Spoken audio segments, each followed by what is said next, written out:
It's going down. It's going down, Mike. Like this. I'm going like this. I know that they welcome to the show. It's the latest thing you ever seen. You already know. Let me introduce you to your host. Hit me, Mike and Mike. Yeah, it's the man hour. Got the hottest plays, all the breaking news. Every rumor, every trade, every breaking bruise. Tighten up the screws. Yeah, it's going down. Have you saying what the fuck and never watered down? It's going down. I'll be rolling up. And if you buy it or you sell it, then you made the cut. Watch me flip it back.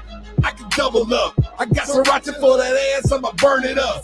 Gotta check the rules and know that it be fair foul. Rep, blow the whistle, throw the towel. We can do this on the field, outside the lines. It's the man hour though, now we going live. And what is up, everybody? Michael Buckheiser here with Mike LeBlanc.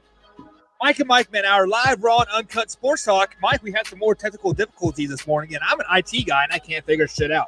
I know. I'm starting to worry about your IT abilities, sir. It's kind of funny because I streamed here from Monday. It worked just fine. Tuesday was from the house, and now it's Wednesday, and it says we can't stream. I don't know. I mean, all afternoon I'm gonna be tinkering with this thing, to be honest with you, and it is going to work. We're going to be back to our normal lives and the normal way we do things here. But guys, head over to the Mike and Mike Man Hour. See, you guys got some cool merch here. I got a t-shirt, a little bit of hat. Mike got that awesome hoodie. Mike, how's that hoodie feel? Oh, it's so soft. Is it? Yeah, I love it. It's like, and I like it because it's form fitting. It's not like one of those baggy hoodies. You know what I mean? This t-shirt makes my guns look huge. Look at those babies. Whew. What guns? I don't see shit. Oh, I see little. I just see little water pistols. You are just jealous because the camera it's not quite angled right, so I gotta gotta get up there, right? But Mike, man, it is Wednesday. It is Hump Day. Usually work week starts to go down a little bit. For me, it's been crazy day here at my work. Like it's actually like Hump Day. Well, is it Hump Day every day over there at the LeBlanc household? I mean, it's just me here, so 5-finger death punch, they say, right? No, no. Fleshlight all the way, right? No. Malia, where you at? Well, how is business going? How is life going like over there? Business is going good. Life, I mean, it's an adjustment, man. Right. So I've been separated now for 2 months. So it's just, it's an adjustment being alone, not seeing the kids. I think that's the biggest adjustment is not seeing my kids all the time and only seeing them every Wednesday and on the weekends. But, Elizabeth has been great. I don't have anything bad to say about her. She basically, I see the kids all the time. So it just sucks that I don't get to wake up with them and go to sleep with them. But I mean, I see them all the time. Yeah, great. Yeah, honestly, during football season, I kind of feel separated from my wife too because, I put my kids to bed at night and that's about it. So I wake up, I go to work about 5:30, 6 o'clock in the morning. They're obviously still in bed. I don't get home till 8 o'clock at night when it's time for bed. So we get about a half hour of bonding time before it's time for bed and winding down and whatnot. So it definitely sucks, but it's for the betterment of the family, and I love to coach. So, Cindy understands this is wartime and whatnot. So push comes to shove, she is there 100%, and I'm being there for her right now as well because what's going on my side of things here. So kind of keep that hush-hush for a little while. But, push comes to shove, we're all family in the end. So, with all that being said, kids, life, etc., one thing to be excited about, guys, Big Ten football is possibly coming back. Actually, it is coming back. October 23rd, they said. We will get into that last part of the show here. But Mike, let's go ahead and talk some little bit of NFL football here real quick. And injuries are starting to pile up here. Many people are saying this because of the lack of OTAs and training camp and preseason games. We talked about this during the offseason. We talked about, that this was going to happen. A lot of people were going to start falling out because they've usually got preseason to start ramping their bodies up. You know what I mean? Right. But they didn't have that this time. It was just straight to playing football. So yeah, and we saw that with Tez Bryant a couple years ago when he was off for a full season, went to the New Orleans Saints, and he thought he was going to be game ready after a couple of days, and we saw he tore his Achilles, that second or third play into the game with the Saints. But now, as of right now, we have Michael Thomas possibly going on the injured list for 3 to 4 weeks with a high sprinkle sprain. With that being said, how much do you think that affects the New Orleans Saints moving forward? Do you think they're going to be afloat or sinking ship? I don't. If you look at the game that the Saints played, Drew Brees spread the ball around very nicely. So does it take away from their deep threat? Yeah, I think it does. But does it make them a sinking ship? No, it doesn't, because they've got Drew Brees, and that's one of the things that he is very well at, is spreading the ball around. You see it, week in and week out. So no, I don't think the Saints are in a whole lot of trouble. I think they're still on their way to a 10-6, 11-5 season, easy. Yeah.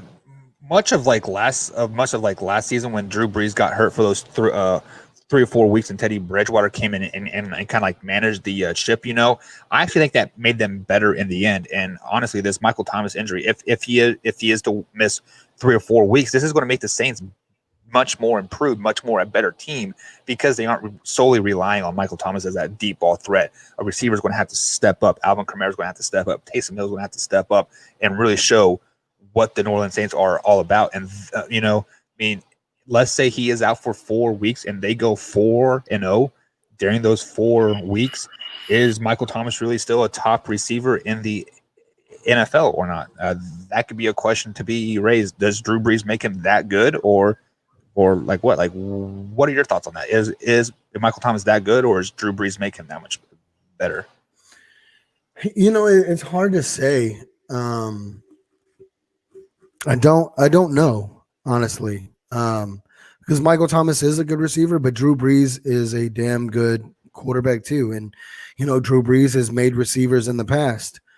But I do think I don't think Michael Thomas makes Drew Brees by any means. No, I don't. Right. So let's look at these 4 games coming forward for the Saints. They're at Las Vegas to take on the Raiders. They're at home taking on the Packers, and they're on the road taking on the Lions. Without Michael Thomas for these next 3 or 4 games here, I could see them probably going 500, to be honest. What are your thoughts on that? No.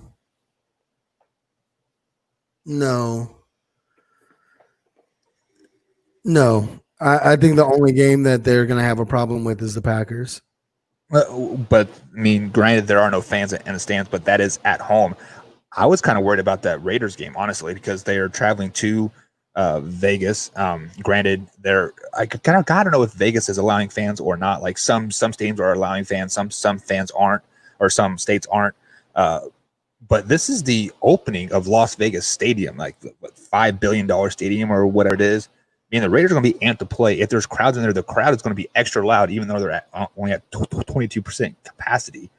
And it is hard to adjust after one week after losing your number one receiver. I would be kind of worried about that, a little bit. I'm kind of circling that game a little bit, especially if Michael Thomas isn't in there. Even if Michael Thomas is in there, I'm still kind of circling that game a little bit, because we had Matt Benz on. Not against the Raiders. Nah. No, I think the Saints are going to Las Vegas and they'll handle the Raiders soundly.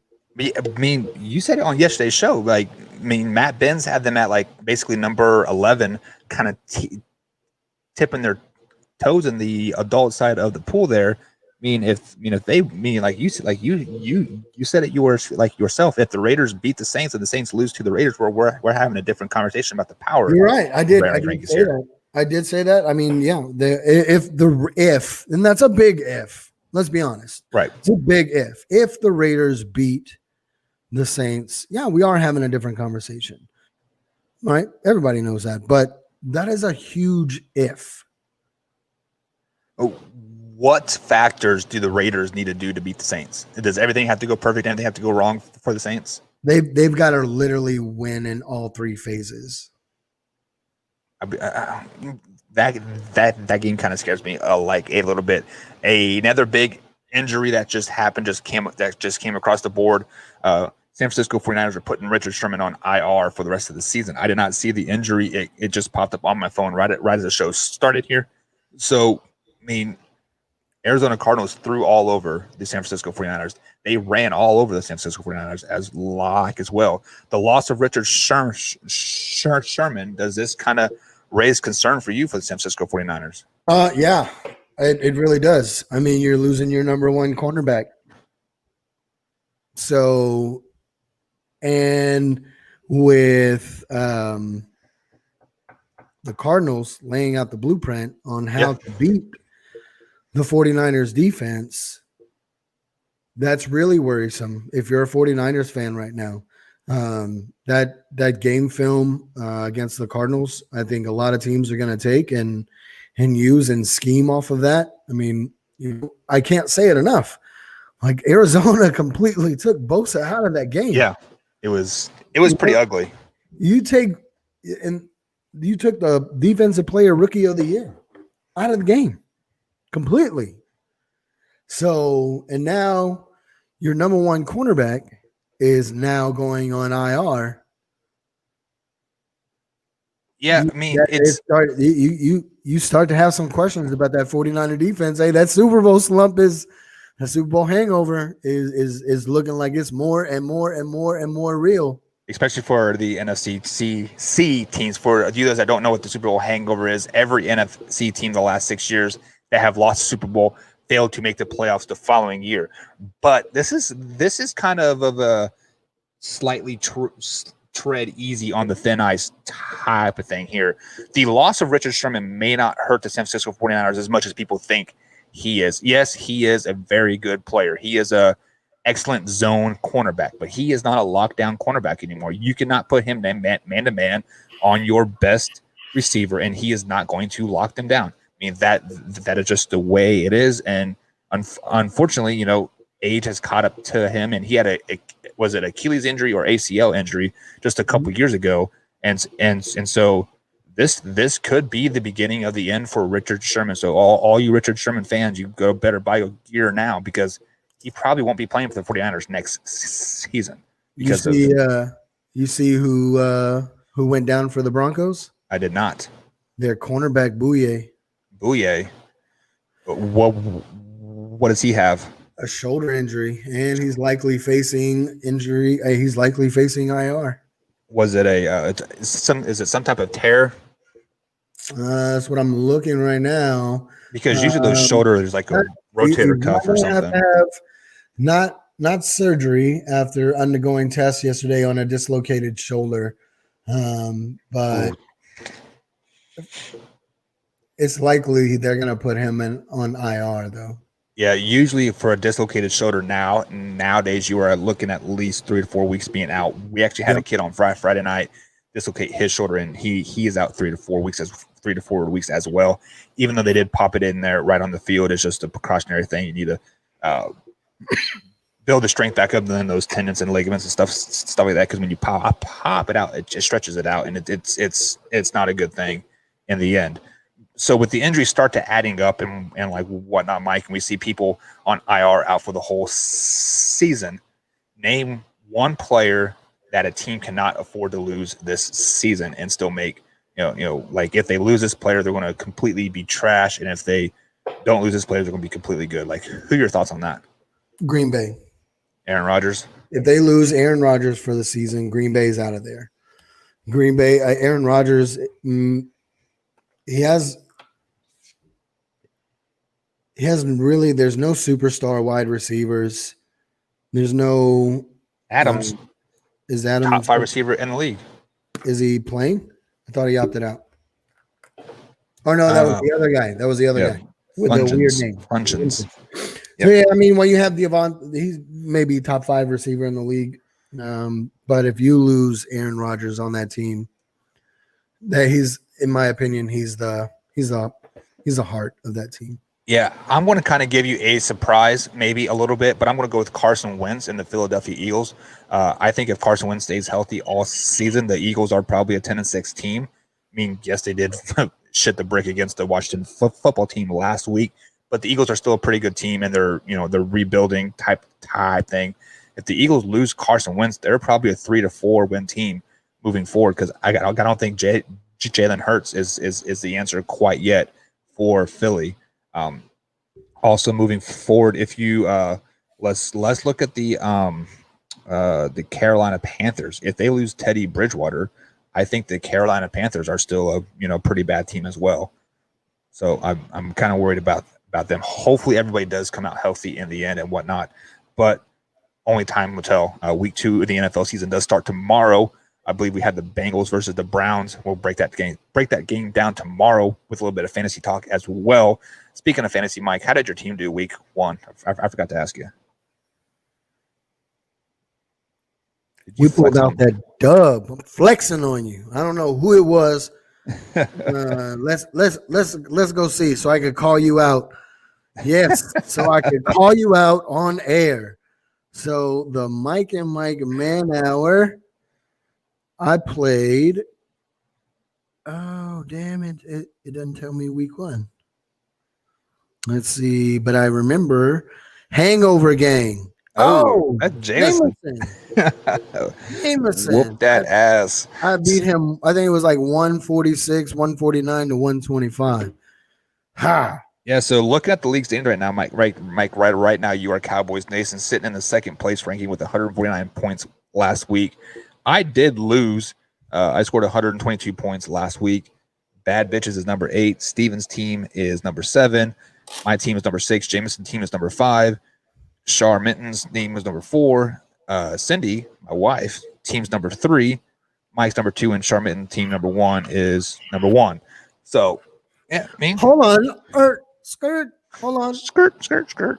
Yo, how does this dude have 2 teams? There is no type of blocker on the Yahoo app for 2 different teams, I guess. Honestly, it's kind of a brilliant move if you want to definitely stack a roster by some means, but we do have the commissioner thing in place where the league has to approve a trade and whatnot. But just moving forward, dude, nobody would have known if you would have not named your team 1 and 2. Come on, give it 2 different names and you would have been totally fine, right? I don't care if he comes in first place or whatever. It does not matter to me. You are no longer relevant in this league because you are a cheater. Yeah, because you do have two teams, and so far no trades have been made. So this person isn't stacking a team by any means yet. But hopefully, come playoff time, he doesn't try to do that shit. And honestly, we'll just block all the trades anyways because this is Man Hour. We do what we want. His second team, he's got Dak Prescott. Brown? What? Marquise Brown? Antonio Brown? Or AJ Brown? Oh, yeah, that's AJ Brown for the Titans. Kamara, Joe Mixon, Higbee, and Drake. Not a bad team besides Drake. Buffalo is the defense. Yeah, that's not a horrible team. No, it's not a horrible team, but you know what that means? Motherfucker, you got 2 teams that you took 2 times the players that everybody else could have had. You got the draft 2 times in each round.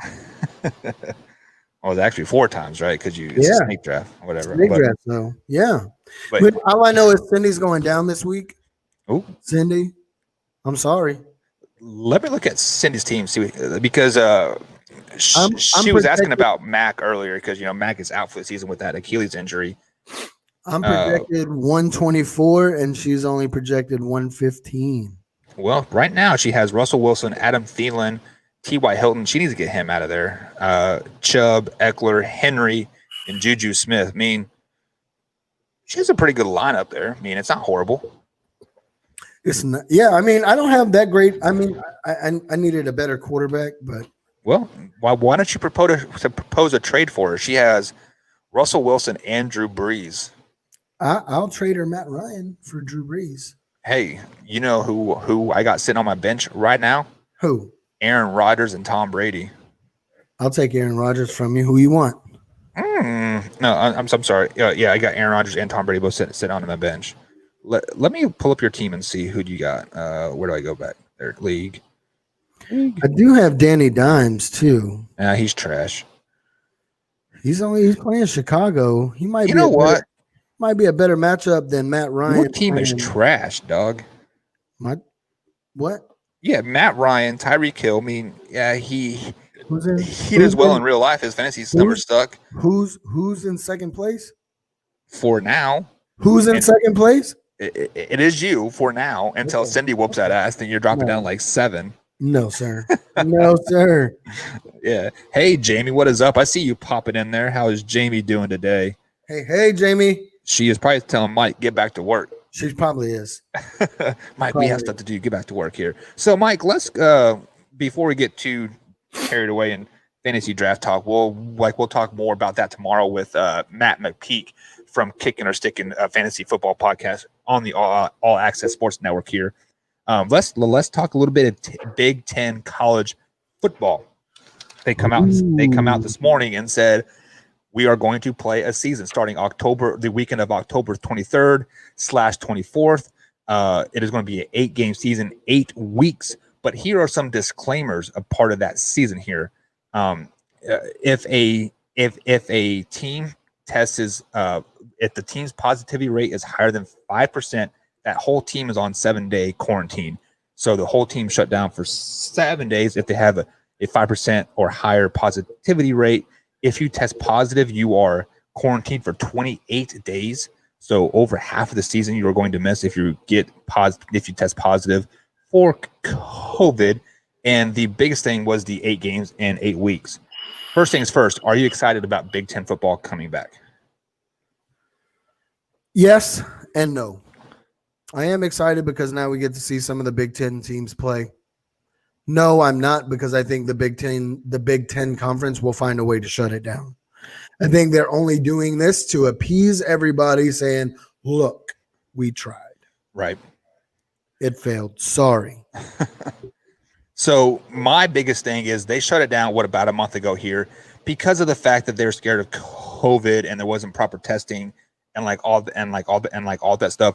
What has changed between then and now? I mean, we're still getting positive cases. We're still getting, here in Indiana, we are actually back on a surplus side of positive cases. I think we're at a 10 or 12% positivity rate in our in our state alone. And Kentucky's over 20% positivity rate, which we border each other. So obviously nothing has really changed as far as the testing goes.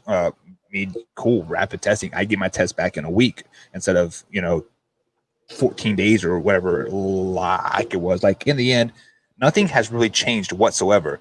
So the only reason why they're coming back, I do believe, is because of the simple fact that they see the Big 12 seceding. They see the SEC coming out this weekend, and they're going to play football. There's high school football happening all over the world right now, and we aren't getting a spike in positive cases in our teams. So, the Big Ten sees so much money going out the door right now, because I got to watch my Kansas State Wildcats on Fox for the first time in 3 years because the Big Ten wasn't hogging the TV station. The Big 12 is making all the Big Ten cash right now. So I have a question, though. Yep. What does this mean for the rankings? Because now that Ohio State, Michigan, and all of those guys, they're all back into the fold. How do the rankings go if they're only going to play an 8-game season? Now they're already a game behind. They don't start until when? October 23rd. So 3 or 4 more weeks. So you're already going to 5 to 6 more weeks. I'm curious how those rankings are going to be. Yeah, because the college football playoff, they have already said that they are going to be eligible for the playoffs. But think about this. Let's say Ohio State goes 7-1 and they lose to Northwestern or Indiana, right? And your Texas Longhorns go 10-2, but they lose to Oklahoma and they lose to what's another powerhouse in the Big 12 right now. Let's say Oklahoma State, right? Yeah. So they lose to Oklahoma and Oklahoma State, 2 very good teams in the Big 12, but they have 2 losses. Ohio State loses to a subpar Indiana team, a 500 Indiana team. They're going to let Ohio State into the college playoff because it's a 7-1 versus like 10-2.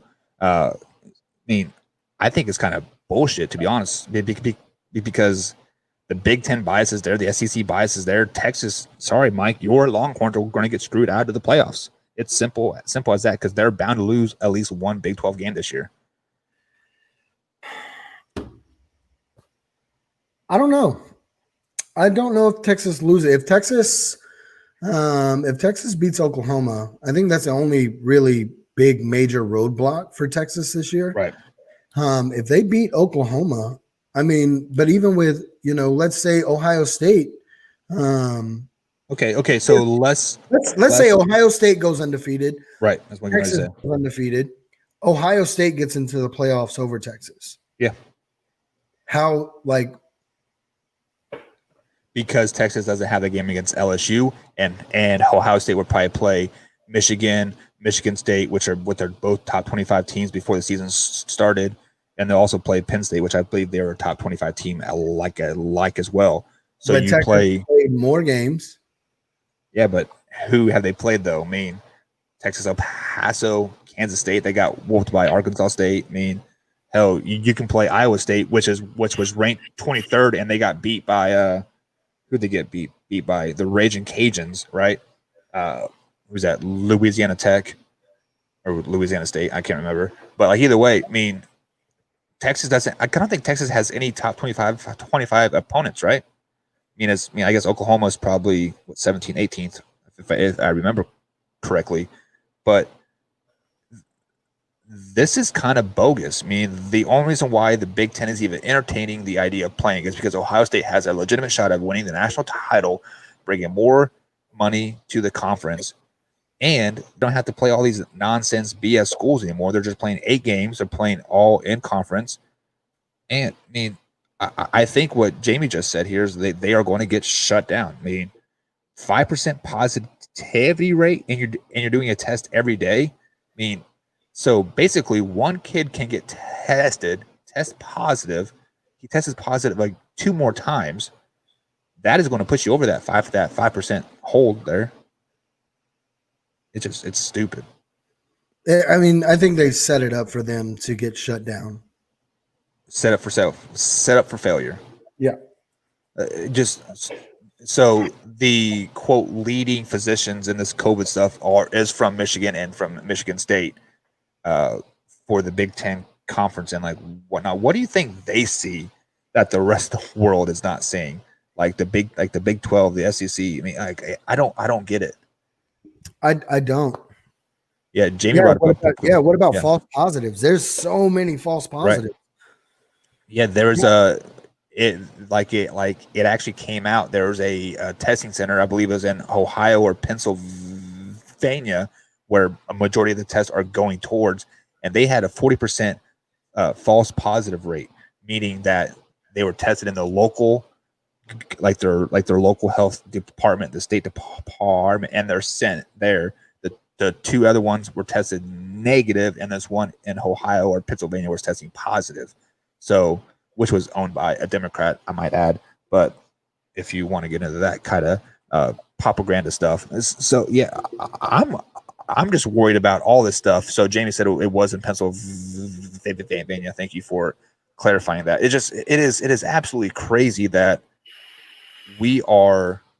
I mean, college kids, college players, college athletes are safer playing football right now than being on campus. To be honest, because here in Indiana, being on campus or even being back at home in the streets. Yeah, I mean, because you aren't getting tested, you aren't getting this. Like, you are in an isolated bubble getting tested. You are safer playing football in the end. So why does the Big Ten so against this? Like, what do you think their end goal is? Like, I don't understand. I don't know. I couldn't tell you. I could not tell you. I don't know. I mean, it is absolutely crazy what it comes down to. So, Mike, we're going to cut the show a little short today. Any closing thoughts before we head out? No, man. I don't. Be safe out there. Week 2's coming tomorrow. Week 2. Cindy, break it down. You're going down. Whoop that ass this weekend. Week 2, tomorrow, we're going to break down the Cleveland Browns and the Cincinnati Bengals as they face head-to-head. Jamie says there are that they are some of the most healthy physical fit. Let them play. I agree.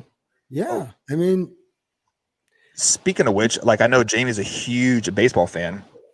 The Major League Baseball Players Association has agreed to a bubble type situation for the Major League Baseball playoffs. They're having the American League in, I think it was Anaheim, California, and the National League in Texas. So I'm kind of wondering why they're doing that. They could have been doing that the whole time, but whatever. Like Mike, what are your thoughts on the bubble situation in the Major League Baseball? football's here. I really don't give a shit about baseball. Speaking of football and whatnot, we don't cover a lot of basketball by any means, but I meant to ask you this. The Clippers blow a 3-1 lead to the Denver Nuggets last night. The Denver Nuggets win the series 4-3. What is a bigger collapse, losing a 3-1 lead or being the Atlanta Falcons on the New England Patriots up 28-3 in the Super Bowl and they lose? No, it's the Falcons. Falcons, the bigger collapse. You can't be up 28 points in the Super Bowl and then let them come back and win. The 49ers did it. 49, yeah. I mean, you're in the championship game. You know what I mean? Like, no, right? Yeah. Well, honestly, I think basketball is a bigger collapse because you literally have 3 games to win one. I mean, football is a game of momentum and strategy, and like if like if one thing starts happening, it starts snowballing. So football, you can easily lose a 28-point lead just like that with a pick six, a kickoff return of 4 or a 3 and out. I mean, basketball is definitely a bigger collapse, 100%. So let's send them to the bubbles in the biggest COVID area. Oh, yeah, there you go, Jamie. I didn't even think about that. So the Major League Baseball is sending these teams to a bubble for the playoffs in California and Texas, where COVID is the highest right now. I didn't even think about that. Very, very dumb. But guys, that's going to be it for today. We'll catch you on the next time. Mike and Mike Man Hour. We'll be better prepared next time, I promise. Deuces. Bye, guys.